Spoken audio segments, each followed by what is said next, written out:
जी नमस्कार, जोहार, आदाब। आप देख रहे हैं R24 लाइव। मैं मोहम्मद एहसान जख्मी अभी मौजूद है धनबाद के SNMMCH अस्पताल के समीप और यहाँ की जो व्यवस्था है उनके बारे में जानने का प्रयास करते हैं। और जो यहाँ सांसद प्रतिनिधि राम परवेश जी है तो उनसे भी बात करके जानना चाहेंगे क्या कुछ यहाँ की व्यवस्था है और क्या कुछ कहते हैं, क्योंकि यहाँ एक जो आउटसोर्सिंग की जो प्राइवेट कंपनी है जिसपे लोग प्राइवेट से काम करते हैं, उन लोगों की बातों को भी जा कर के सुनेंगे और समझेंगे क्या कुछ मामला है। और यहाँ जो अस्पताल इलाज कराने के लिए लोग आते हैं, काफ़ी उन्हें परेशानी होती है, क्योंकि जो लोग आते हैं उसे ये भी नहीं मालूम चल पाता है, ना ही यहाँ सही से जानकारी दी जाती है कि कौन से विभाग का डॉक्टर किस जगह पे बैठा हुआ है। और सबसे बड़ा दिक्कत यहाँ अगर आप दवाई की बात करें तो दवा नहीं के बराबर यहाँ आपको मिलेगा, क्योंकि जितने भी आप दवाई जब लेने जाएंगे तो वहाँ काउंटर में कहेगा कि दवाई ये दवाई नहीं है। और जैसे अस्पताल से बाहर इस रोड के इस साइड आइएगा तो यहाँ बहुत सारी जो ये मेडिकल है, जो प्राइवेट मेडिकल है, वहाँ सारा दवाई यहाँ मुहैया आपको हो जाएगा, क्योंकि आप गरीब आदमी हैं, आपके पास पैसा नहीं इलाज कराने के लिए, तो सिर्फ यहाँ आपका इलाज होगा। वो भी इलाज उन लोगों को होगा जो जिसका पैरवी है, जो नेता से हो या कोई पदाधिकारी से हो। यहाँ अगर फ़ोन करवा दिए तो आपका इलाज बेहतर होगा, और नहीं तो आपका इलाज में कोई भी देख रेख बढ़िया से नहीं किया जाएगा। और यहाँ जो स्थिति है आपको उस स्थिति भी दिखाएंगे कि यहाँ लोग क्या कहते हैं। यहाँ बहुत ही ज़्यादा गंदगी फैला हुआ रहता है कि अगर आप अपने घर के मरीज को लेकर के इलाज कराने आएंगे तो ऐसा ना हो कि आप खुद बीमार हो जाए। और जब यहाँ के झारखंड के स्वास्थ्य मंत्री माननीय इरफान अंसारी साहब जब यहाँ आते हैं, अभी कुछ ही दिन पहले यहाँ जब PMCH यहाँ पहुँचे थे, तो यहाँ जो है अस्पताल की जो व्यवस्था थी वो एकदम चकाचक थी, ताकि मंत्री साहब को दिखा करके उसे हम खुश कर दें कि अस्पताल की व्यवस्था ऐसे ही रहती है। ये 365 दिन का जो व्यवस्था है वो नर्क से बदतर यहाँ धनबाद तक SNMMCH का रहता है। लेकिन जब मंत्री यहाँ आए हैं या तो कोई भी अधिकारी यहाँ जाँच में आएंगे तो एक दिन पहले से यहाँ पूरा सैनिटाइजेशन करके पूरा चकाचक कर दिया जाएगा, ताकि हमारा जो ये कमी है वो कोई इतना दूर से हम लोग बहुत गरीब है। सुबह से मेरा आदमी को दिक्कत हो रहा है, कब से सुई मुई लगा कर पेशेंट को बाहर में बैठा कर रखे हैं। कहाँ रहते हैं आप? हम हैं निशा से। क्या हुआ आपका पेशेंट को? सांस लेने में दिक्कत हो रहा है, तो डॉक्टर देखा तो उसको बेड चाहिए ना। हाँ, तो बेड दे दिया है। कहाँ बेड दिया? कहाँ पे आपका पेशेंट है? कहाँ बाहर में बैठ। मैं राम परवेश दास, युवा स्वास्थ्य सांसद प्रतिनिधि SNMMCH धनबाद। सबसे बड़ा मुद्दा कि यहाँ पे जितने भी दूर दराज से जो गरीब गुरबे मतलब आते हैं, तो उसमें क्या कि इन लोगों को बहुत सारा परेशानी होता है, जिसके चलते जो है हमारे पास फोन आता है। तो उसको यहाँ के जो हम लोग अधीक्षक महोदय जी अभी जो बने नए, तो उनके पास जब हम फ़ोन करते तो फ़ोन के जो उठाने के तो नाम ही नहीं लेते हैं। उसके बाद फिर जो है प्रयास करते हैं, फिर यहाँ के जो POD में जो रहते हैं उनसे बात करते हैं। उसके बाद फिर स्टाफ के माध्यम से जाके खुद जाकर फिर तब जाके उसको फिर जो मदद मिल पाता है।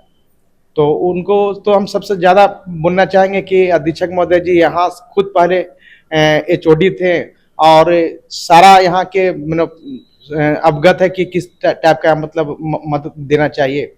तो उस समय तो बहुत अच्छा थे, लेकिन जब पद मिलता तो पद मिलने के बाद उनको तो और पूर्ण रूप से ध्यान देना चाहिए। जो वो जान रहे कि हम सांसद प्रतिनिधि हैं, तो हमारे पास फोन है। जब हमारे फोन के जब रिसीव करते, आम पब्लिक के फोन कहाँ से रिसीव कर पाएंगे? अधीक्षक महोदय को इधर कुछ दिन पहले फोन किए थे क्या? हाँ, उनको हम 2-3-4 दिन पहले भी फोन किए थे, कल भी फोन किए, तो फोन हमारा नहीं रिसीव किए। क्या कारण है कि वो फोन नहीं उठा रहे? वो पता नहीं क्यों उनको जो है किस कारण से फोन नहीं उठा पाए। तो बताइएगा, जो प्राइवेट कंपनी के द्वारा जो यहाँ कार्यरत में जो यहाँ स्टाफ है, क्या उन लोगों को भी क्या कुछ समस्या हो रही है, वेतन का हो या एक्सपीरियंस सर्टिफिकेट का, इस तरह का भी क्या कुछ मामला था? यहाँ पे एक आउटसोर्सिंग कंपनी जो फ्रंट लाइन जो है, इनका जो संचालन करते हैं सुजीत शर्मा और महादेव, इन लोग 2019 में आते हैं। और 2019 में आने के बाद इन लोग का 1 साल का कॉन्ट्रैक्ट था, मतलब लिखित। इसके बाद अभी जो है इनका पैरवी के अनुसार एक्सटेंस करा चल रहे हैं, और ये मनमानी टाइप के अपना सब एक्सपीरियंस दे के लोगों को नौकरी में लगवाते हैं। और जो अगर किसी को वैकेंसी यहाँ पर खाली रहता है, खाली होने के बाद वो अपना रिलेशन की खोज के लगवाते हैं। किसी को जानकारी नहीं पाता कि किस समय वैकेंसी है किस समय नहीं। अगर हम लोग बोलते तो हम लोग का आश्वासन देते कि करवाएंगे, लेकिन वह अपने खाली चिन्हित लोगों को करवाते हैं। यहाँ जो अस्पताल में कार्य कर रहे पहले तो प्रायोरिटी बनता है उनको देना। हाँ, लेकिन वो क्या है कि यहाँ पे जो उनका मतलब आगे पीछे चल रहे हैं उन्हीं को करते हैं, और जो सीधा है उनको तो अपना ध्यान भी नहीं देते हैं। सफाई सर की क्या व्यवस्था है सर? अभी 1-2 वार्ड में घूमे तो लगता है कि कोई अगर पेशेंट को लेकर के परिजन आते हैं तो साथ में परिजन भी बीमार हो जाएगी, क्या कहेंगे? सफाई के लिए तो हम लोग बहुत बार बोल चुके हैं। इनके पहले डॉक्टर एसके चौरसे थे तो बोले कि ठीक है सफाई पर पूर्ण रूप से ध्यान दें, लेकिन अभी हम लोग बोलने पे भी उस पे भी बहुत गंदगी हर जगह है। मतलब उन लोग को तो डायरेक्ट लिंक यहाँ से दम जो है बोलते हैं। हम एक बार आप बोले थे तो बोले कि हम लोग तो डायरेक्ट सचिवालय से सब होता है, तो फिर अभी जो है यहाँ पे जो पीएमसीएच है यहाँ पे अभी मूल क्या समस्या है? यहाँ के मूल 4-5 समस्या। पहले नंबर की जो यहाँ पे जितने भी जो पब्लिक लोग आते हैं तो उनको पता नहीं है कि किस टाइप का यहाँ पर ट्रीटमेंट होता है। अगर नाम सुनते कितना बड़ा मेडिकल, यहाँ पर आने के बाद ना उनको वेंटिलेटर की सुविधा मिल पाता है, न यहाँ पर बेड की सुविधा मिल पाता है रहने के बावजूद भी। और यहाँ पे कुछ ऐसे डॉक्टर हैं जो हमारा उस पर भी बोले थे कि इंटरनल मदद करते हैं, जैसे डॉक्टर ए के ओझा हुए, वो एक गॉड के रूप में, भगवान के रूप में वो हमेशा हमेशा मदद करते रहते हैं। पैरवी है तो आपको यहाँ पर काम मिलेगा, पैरवी तक काम आपको नहीं हो पाएगा। झारखंड सरकार के माननीय स्वास्थ्य मंत्री इरफान अंसारी जी का कहना है कि हम स्वास्थ्य पर पूर्ण रूप से ध्यान दें और स्वास्थ्य जो समस्या है वो बहुत जल्दी दूर हो जाएगी, लेकिन जो धनबाद का जो व्यवस्था है सर इस अस्पताल का वो तो काफी निगरानी है। स्वास्थ्य मंत्री आए थे तो इतना काम बेहतरीन से हो रहा था कि कारण नहीं, उन्होंने यहाँ आश्वासन देते कि किसी प्रकार की कोई दिक्कत होगा तो बताइएगा, लेकिन काफी दिन अच्छा रहा। लेकिन उसके बाद फिर जो है यहाँ के दम जो है मंत्री जी आ रहे थे देखने हाँ, के लिए, हाँ, चकाचक टनाटन दिखा। हाँ बहुत अच्छे थे और उनके बातों पर बहुत लड़का लोग खुशहाल हुए और आउटसोर्सिंग भी स्टाफ लोग सब खुश हुए। लेकिन ये जो यहाँ के जो डॉक्टर है उन लोग गुमराह करके वहां रखता है, वहां पर जानकारी तक की सब सही, लेकिन यहाँ नहीं। समस्या का समाधान नहीं होने का आगे आपको क्या? अगर इस तरह के समस्या के समाधान है तो हम लोग को जो है पीने के आगे चल के जो है भविष्य में हम लोग एक पूरा मतलब बनाकर और जो है स्वास्थ्य मंत्री के पास भी जाएंगे हम लोग। यहाँ सांसद महोदय भी आने वाले हैं क्या?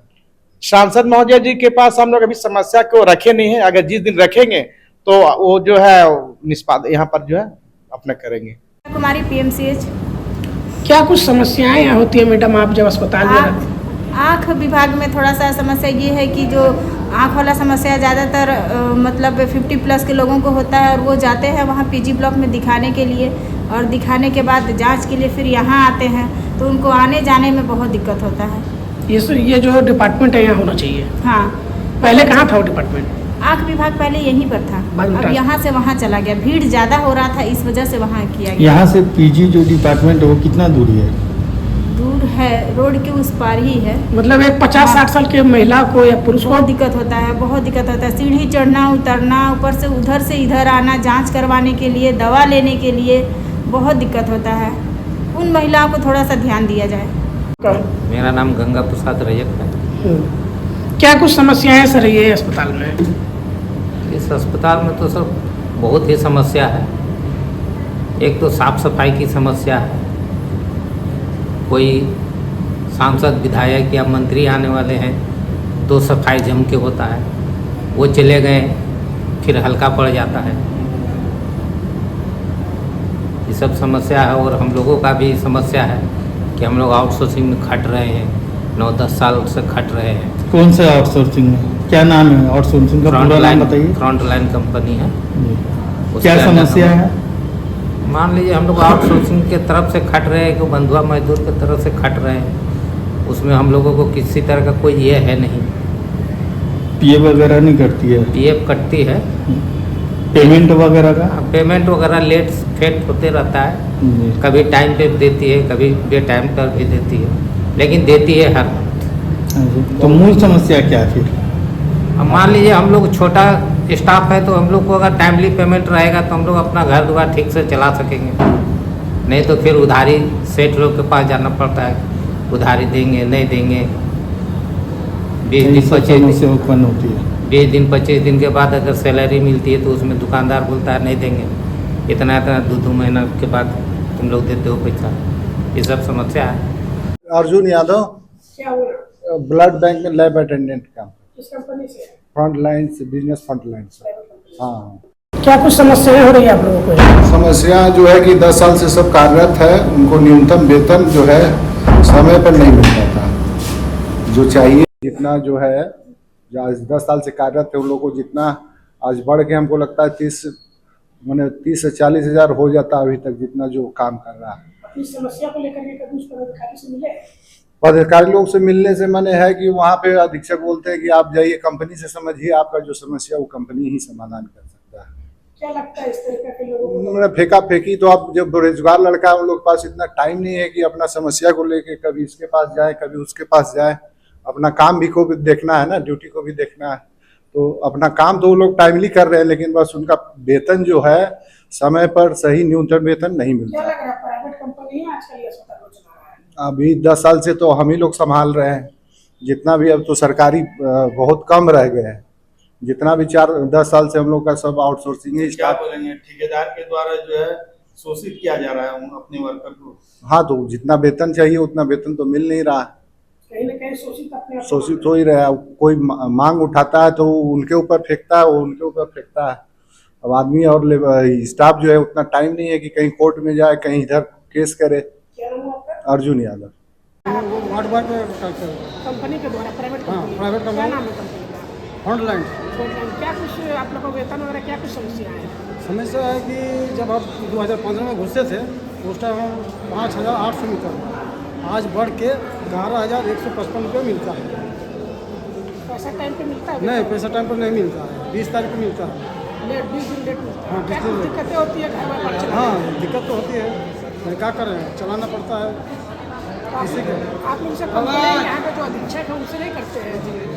तो बोले आप लोग ठेकेदार से समझिए। वो भी पल्ला झाड़ देते हैं? हाँ, देखा हम लोग क्या करेंगे, जितना बड़े अधिकारी बोलने जाते हैं तो बोलते आप लोग ठेकेदार से समझिए, हमारा नाम तो नहीं ना है, ठेकेदार का नाम है, आप वहाँ समझ लीजिए। पेमेंट कब मिलता है? पेमेंट 20 तारीख को मिलता है। 20 तारीख को होता है जी। और मिलता है कब? मिलता ही बिस्कुट। हमारा 20 तारीख को ही मिलता है। मैंने 20 दिन लेट। हाँ, 20 दिन लेट। और यहाँ एक लोग हमारे साथ हैं जो अस्पताल में आए हैं इलाज को लेकर के, क्या कुछ कहते हैं, कैसी व्यवस्था है अस्पताल? आइए इनसे जानने का प्रयास करें। सर क्या नाम हुआ आपका? हमारा नाम चक्रवर्ती ओझा हुआ। क्या कुछ समस्या है? चक्रवर्ती ओझा है। समस्या आने के बाद तो हम लोग तो बहुत कम नहीं आ पाते हैं, लेकिन जब अब आया है तो देख पाया कि यहाँ की जो मैंने इलाजरत के जो प्रिस्क्रिप्शन है, टाइम टेबल है, सही समय पे जो है डॉक्टरों का यही मिल पाता है कि सूचना मिल पाता है कि कौन सा डॉक्टर कब बैठते हैं, कौन सा उनका फैकल्टी है, उनका कुछ साधन नहीं मिल पाता है। दूसरी बात है कि जो हम लोग को पेशेंट भी जो आता है लोग उसको भी जो है ये क्लियर नहीं पाता है कि कौन इसके पास कौन सा समय पे किसका जहाँ जाना है, कौन सा प्रिस्क्रिप्शन होगा, कहाँ से जाँच कहाँ से मिल पाएगा, ये सब काफ़ी यहाँ पे दिक्कत हो पाती है। साथ साथ में होता है कि जो यहाँ पे जो हर सफाई की जो व्यवस्था है उसको देखने से लगता है कि यहाँ और भी कुछ बेहद यहाँ पे हो सकता था, लेकिन जो हमको लगता है कि यहाँ पे जो स्थानीय जो यहाँ के इंचार्ज हैं, डॉक्टर जो इंचार्ज हैं उनके कुछ खामियाँ हो सकती है। और ये मालूम चल पाया है कि जो है यहाँ की व्यवस्था है वो कोई प्राइवेट कंपनी अपने हाथ में ले पाई है, जो कि यहाँ के डॉक्टरों के देखरेख में इस तरह की बात हो पाती नहीं है, वो प्राइवेट कर्मचारियों के मार्फत में जो है वो हुआ। और मैंने भी एक दो हमारे भी कुछ सहयोगी लोग थे उनसे हम जान पाते, हमारे कुछ लिटिगेंट्स भी थे उनसे जानकारी मिल पाया है कि साहब जो है वो लोग प्राइवेट में कुछ तौर पर वो काम लेता है लोग, और लाख करके उनको लमसम कुछ पैसा देकर उनको जो है अधिक पैसे पे साइन करवा कर उनसे कराया जाता है, और वो लगातार वो खर्च उनकी अर्हता होने के बावजूद भी उनकी भी शोषण यहाँ पे हो रही है। और ये यहाँ तक ये समझ में आ जाए कि वो व्यक्ति जो है एक तरह का एक माफियागिरी भी यहाँ पे चल पा रहा है। और हमको लगता है कि इस हॉस्पिटल में धनबाद जिला से ही नहीं, धनबाद जिले से जो बाहर के जो ज़िले हैं उसका भी जो है दूर दूर से जो यहाँ पे पेशेंट आते हैं उनकी बहुत अहम भूमिका है कि यहाँ पे इलाज वो करवा पावे, कम सस्ते में इनको इलाज हो पाती है। लेकिन हमको जहाँ तक लगता है कि ये नहीं होने के कारण जो है यहाँ के जो गैर जो मैंने जो चलाने वाले हैं आपकी नर्सिंग होम चला रहे हैं उनकी साठगांठ जहाँ जरूर हो सकती है क्योंकि उनके साथ में है। जैसे यहाँ पे आते हैं कि गरीब बुजुर्ग हम लोग इसी आशा से आते हैं कि हमारी इलाज यहाँ और हमारे परिवार की इलाज यहाँ पे ढंग से हो पावे। साथ ही साथ जो है जाने के कारण ये होता है कि हम पूरी संभावनाएं दिख पाते हैं कि चल के यहाँ पे अपना इलाज हम संतुष्ट करवा पाएंगे। लेकिन हमको लगता है कि कहीं ना कहीं सरकार जो यहाँ पे फेल्योर हो गई है, और सरकार जो है अगर फेल्योर नहीं होती तो जो है उसके नाम पे, पेशेंट के नाम पे काफ़ी लूट खसोट भी यहाँ पे दिखने पड़ी है। सुविधाएँ जो है संभालना में काफ़ी अच्छी हो सकती थी, लेकिन सरकार की जो है देखभाल की कमी है। और जो मुझे महसूस हो पाया है क्योंकि मैं भी एक सामाजिक कार्य में हूँ और मैं भी सिविल कोर्ट में जो वकालत होने के नाते मुझे एक नागरिक होने के नाते ये संभावना हमको दिख पाया कि नहीं, यहाँ और भी व्यवस्थाएं अच्छी हो सकती थी। और मैं सरकार से आग्रह भी करना चाहता हूँ और यहाँ के स्थानीय जो डॉक्टर इंस्टीट्यूट जो है उनसे में भी हमारा प्रार्थना रहेगा कि कम से कम इस पर ध्यान दें कि ताकि जो है परेशानी जो पेशेंट आते हैं उनकी समुचित उनका इलाज हो सके और अपने जो मृत्यु का जो आंकड़ा यहाँ पे है, जो मृत्यु होते हैं है ना, उसकी जो है आंकड़ा जो है कम हो सके, उनकी देखभाल करें। बहुत आशा के साथ हम लोग यहाँ पे आ पाते हैं।